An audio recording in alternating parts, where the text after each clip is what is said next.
Hello, everyone. In today's episode, we are joined by Professor Emeritus Philip Altbach, founding director of the Center for International Higher Education at Boston College. With over 50 years of teaching and research experience in global higher education, Professor Altbach shares his deep insights into the mass expansion of global universities, their challenges over the last half century, the growth of joint degree programs across the world, especially in India, and the role of international collaboration in the future of higher education. Plus, Professor Altbach offers his thoughts on how the evolving political climate, especially for the US and Europe, will shape the future of global higher education for many years to come. This is an episode you won't want to miss.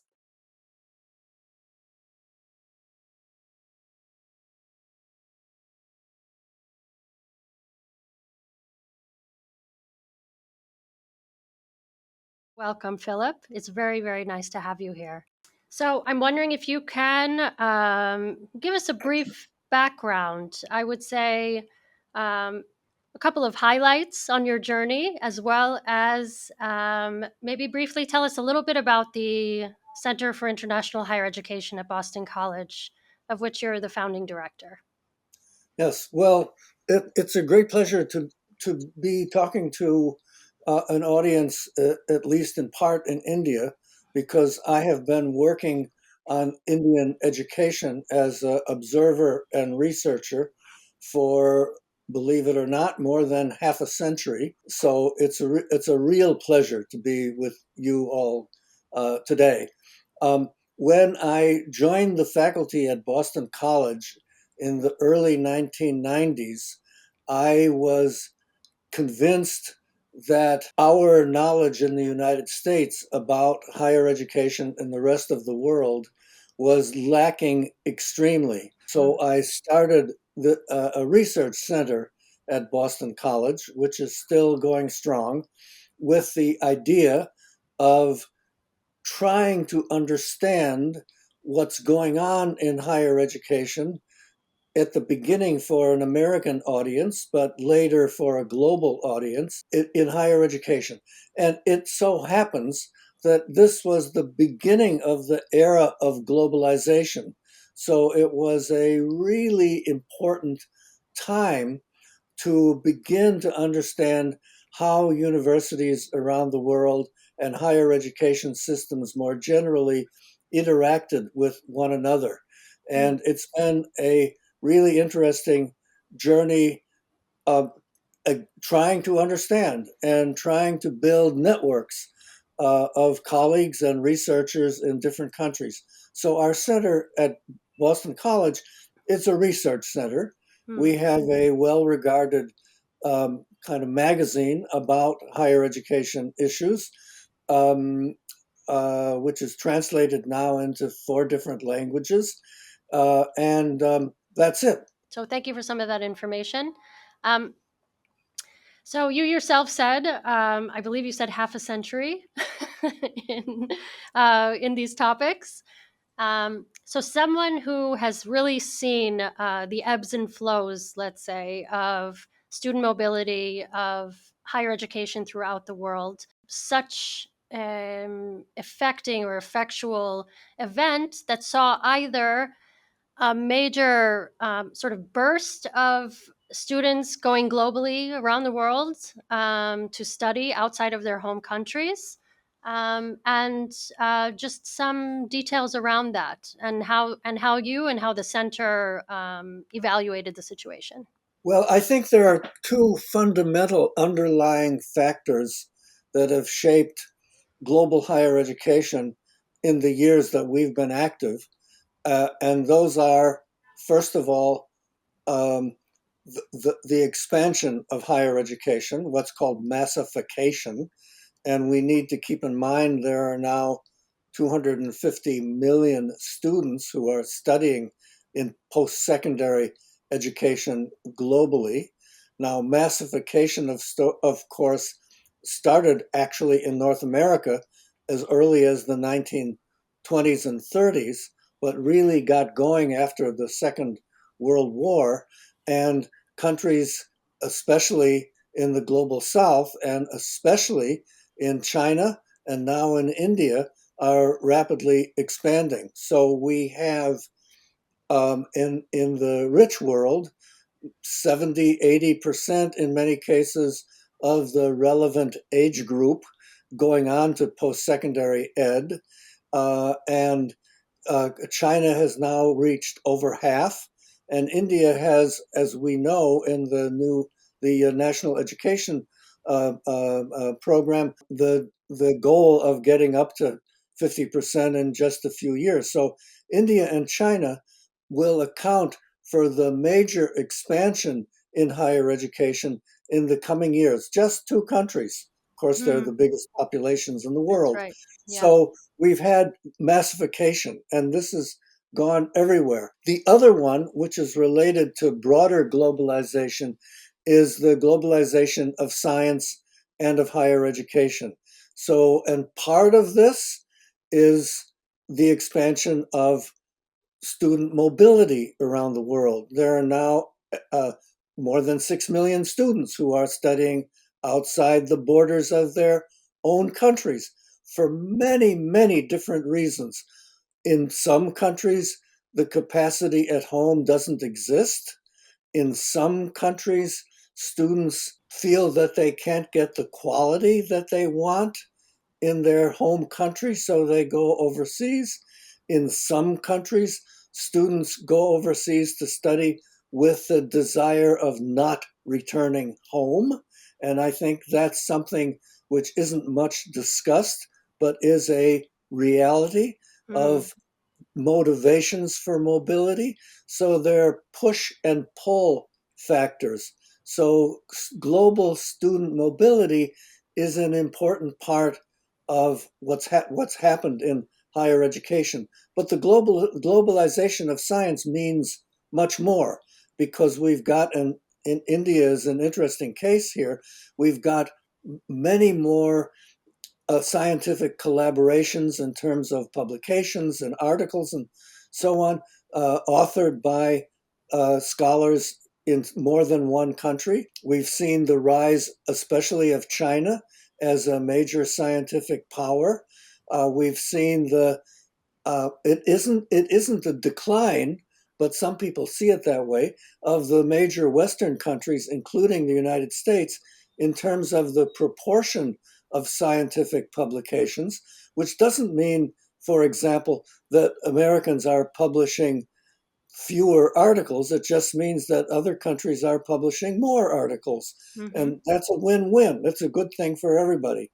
Um, so we've also seen the rise of branch campuses around the world, mainly of universities in rich countries, which have for a variety of reasons established branches in other parts of the world. We talk about this massification, um, and the great and ongoing rise, probably with a few dips here and there, of international student mobility. And a big part of the conversation today, on the domestic front, in the US anyway, is this dreaded enrollment cliff, which of course relates to a drop in birth rates. I believe it's between 2008 and 2011, and what that means for student enrollments in the U.S. And I'm wondering if you can see that tendency or that trend, or that fear in any case, when it comes to other countries' systems. Absolutely. And of course, it's a big issue in the US. And if you want, we can talk a little bit more about the details of that. But you can see the same demographic trend starting, in full force now in Europe, which in fact has significantly lower population growth rates than the U.S. does. Hmm. And the U.S., of course, has been boosted by significant migration to the U.S. in recent years. And what that's going to mean in the forthcoming Trump era, Yes. we really don't know. But we can speculate, I think, with reasonable accuracy about that. But the direct answer to your important question is this is not just a U.S. issue; it's a rich country issue, and it's beginning to be a country issue because China, South Korea, Japan, and South Korea and Japan, by the way, have the world's lowest population increased rates, and universities in Japan and beginning in South Korea, private ones, are going out of business in a big way. Mm-hmm. So uh, this is an extremely important global trend. And what it will mean for global student mobility from countries like India to the rest of the world and to the US is a very interesting and unanswerable question at the moment. Mm-hmm. Because, and it's also to talk about the US just for a moment, our top universities um, are have no problems with obtaining good quality domestic and international students. They're well known globally, they're well known within the country, they're in good financial shape, generally speaking, both the public ones and the private ones, and they do just fine. The problem, of course, is at the lower end of the system, and it's both public and private colleges and universities are suffering, many of them, severe enrollment declines. Some are going out of business, um, and they are looking more and more toward an international market. But the international market is not so interested in low end public and private universities. That's true in Europe and it's true in the US, despite the fact that the quality, at least in America, of these sort of mid tier public and privates, especially publics, is actually quite good. Yes. So if you go to a non name brand public institution in the United States, you're going to get a good education. And in some ways, just as good as if you go to a top tier institution at the undergraduate level. Thank you very much. And we see so many students in our line of work, and one thing that's very important for us um, is to give students a very clear and transparent view of the programs and universities that align with all kinds of needs and preferences of theirs. And these turn out to be not always these top ranked universities. I assume when you say top, there is a certain there are a set of parameters there. Am I right? Yes, and we don't want to spend too much time on the rankings, the Yes. global rankings, but they are important. And parents and students in all countries look at them. Yes. And in my view, I've even co-edited a book on rankings, that there's much too much attention paid to them. And if you sort of unpeel the methodologies of some of the rankings, it's not particularly accurate Mm-hmm. in my view.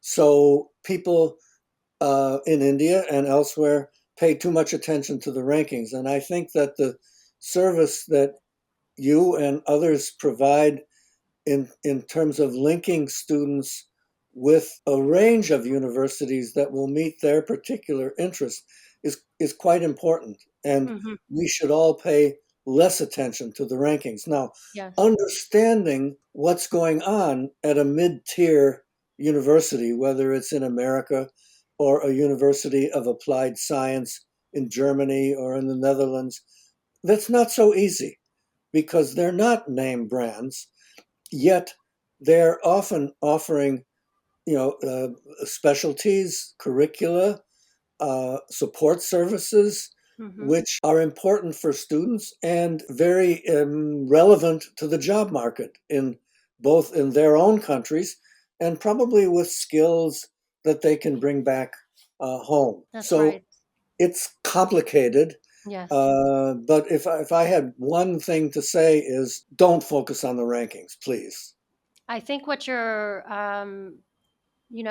what I take from that is something that we are working to do, and I think people who are invested in the student experience and the lives of the actual students themselves, is to really rethink um, how data information is channeled in the sector between institutions and students, between banks and students as well.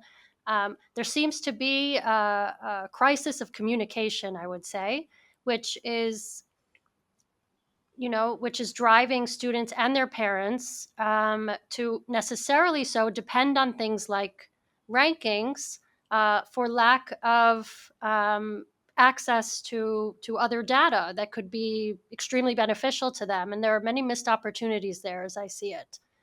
Um, Yes, I completely agree. Furthermore, there are lots of people in this industry, because it's now an industry, yes. of guiding students to overseas universities and programs who are what I would say bad actors, um, providing not good information, uh, charging fees for not very useful information, and so on. At the same time, as you say, and I think quite correctly, it's a crisis of communication, which is very odd because here we are in a world of over communication, and Yes. yet finding accurate, as you say, transparent um, information about particular programs and universities is difficult, partly because the institutions themselves, many of them, do not do a good job of communicating what they offer and what exists, partly because there's some amount of, how to put it, not exactly misinformation, but maybe not complete information about costs, about programs, about quality, and so on. So it's a difficult marketplace, and I think we're at a point where it's tough for the customer, that is a student and their families, to figure out what's best. So what they do, of course, is back to the rankings. Yes. They look at that, and of course, there are a million different rankings, which the big ones, which we're referring to, but also many different rankings on sustainable development, on what's the best business school, and so on. Some of them are pretty good. Hmm. Many of them are worthless. Yeah. So it's an oversupply of underprepared information, if you will. Can you share a little bit just on your view? It's difficult to give a prediction, like you've said yourself. We don't know, and we can't say.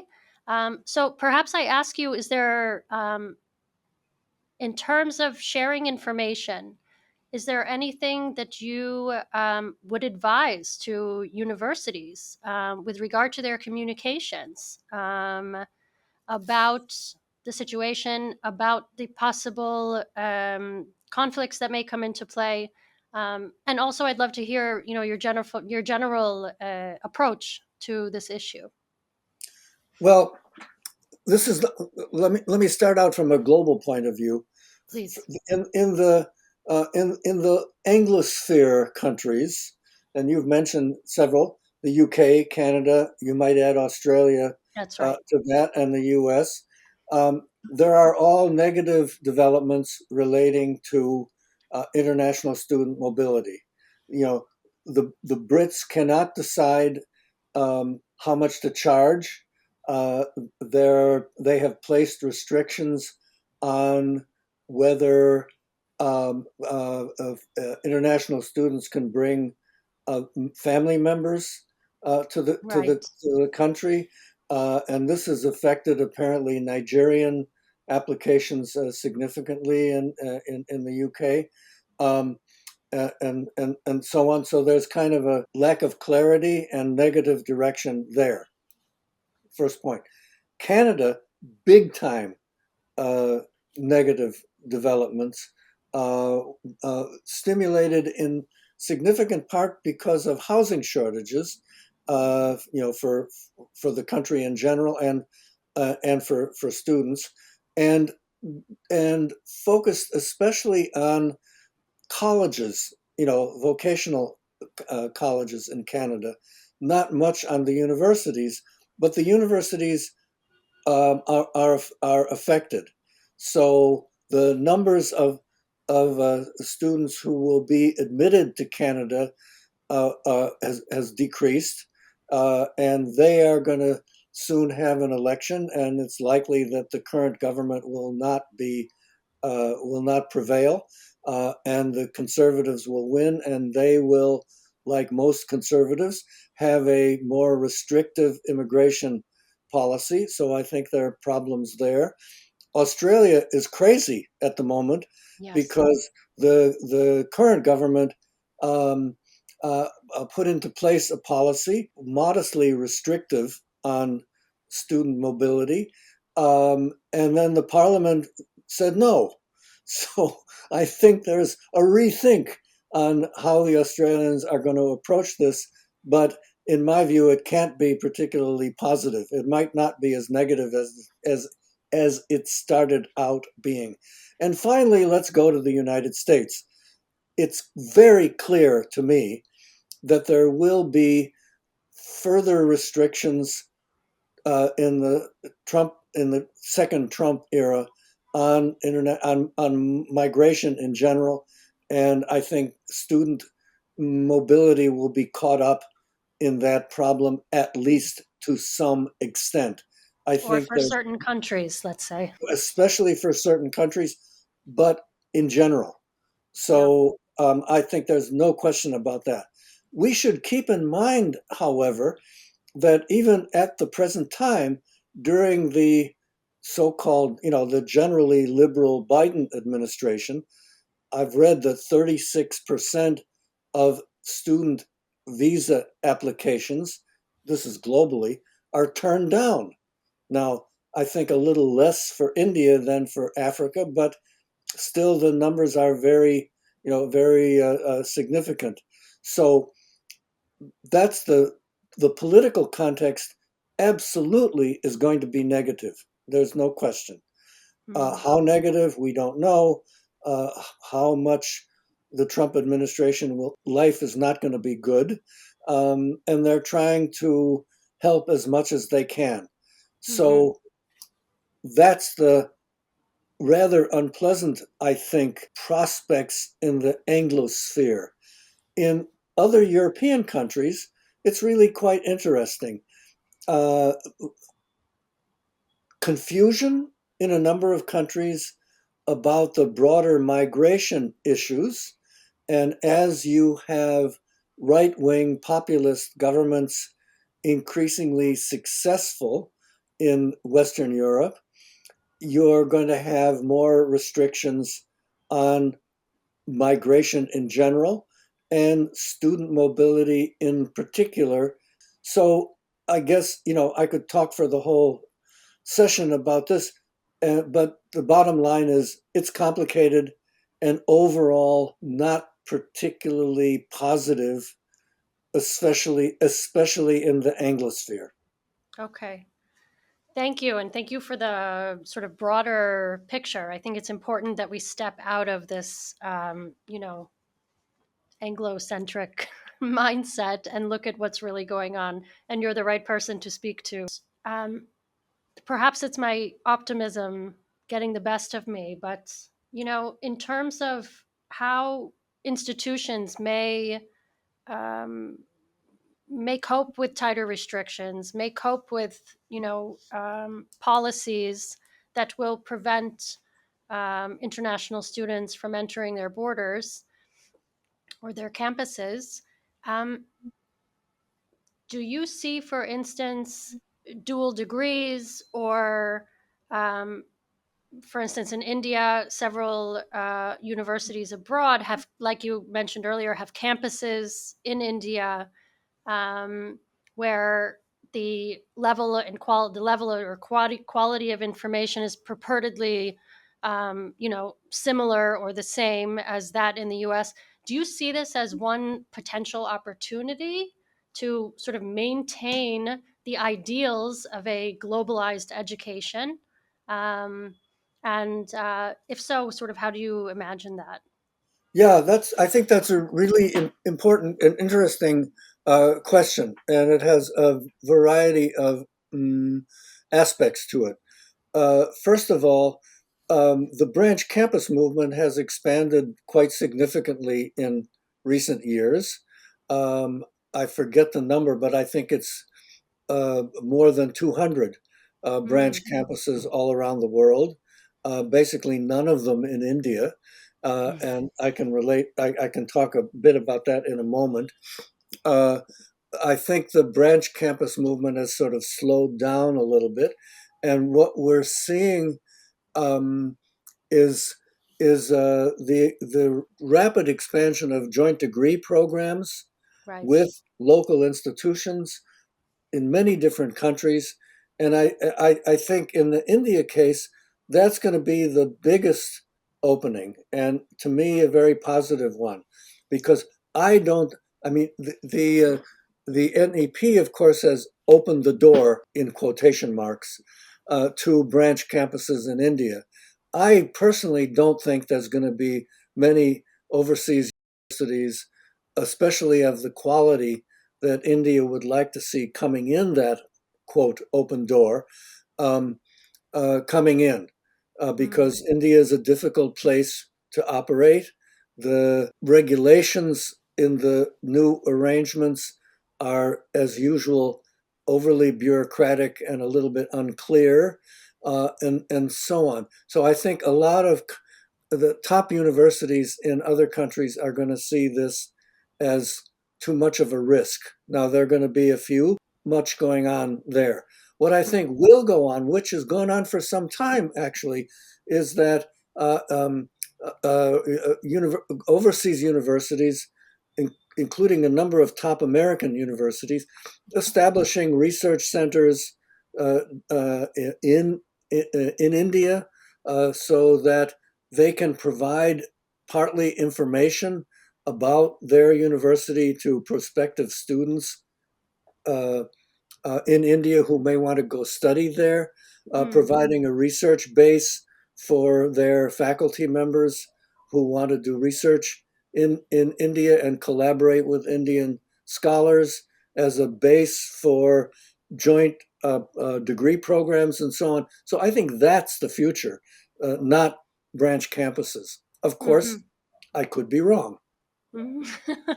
Well, I think in light of, you know, let's say a negative future in terms of policy and politics, certainly, um, you know, is there a way uh, around issues like visa restrictions? I mean, is it possible? There's a partnership between a domestic and an international university, let's say from the US. Students can get that dual degree. In general, a student will, let's say it's for a graduate degree, MBA, for instance, a student will spend 1 year, for example, in India on the campus here, and then 1 year at the partnered university. Now, this seems to me, if there are visa restrictions, this is the same problem that we're running into. But is it possible? Is there a way to, if we're really feeling so strongly as we should about providing a globalized higher education? Um, is there a way around it, for instance, by offering, 2 weeks at a time um, research fellowships, let's say? Or how do we work with this? How do we get around this? Because we can certainly try and change it, and that must be part of the effort. And much more deeply about how that works. But For universities, how to cope then, rather than just sort of sitting and letting things fall where they may? Well, the short answer is I have no idea. And Hmm. I think that, I mean, I'm not a big fan of very short term international, what you might call academic tourism, Hmm. um, in part because for global sustainability issues, is flying back and forth for 2 weeks Yes, is kind of, not great for the environment and so on. But more important, if you need a visa, you need a visa. that's right. And going for a short term, for a couple of weeks is probably not going to help very much. I Right. suspect that over time, even in the Trump era, that the visa situation will calm down to some extent. And Hmm. I think that the idea of a student going, these joint degree programs, which, as we've discussed, I think are a more likely prospect than full branch campuses, that going to the home campus for a year and studying in India with a partner institution for a year, for example, for an MBA, that's probably going to continue. Or maybe even with more than two institutions. So if you've got Hmm. an American institution, an Indian institution, and maybe a German institution where the visa restrictions are non existent or much less, that it can be worked out that way. So clever thinking Yes. can help in these difficult times, no question. It's my pleasure, particularly to, having a conversation with you and with an Indian audience, at least in part. So I really appreciate that. Thanks.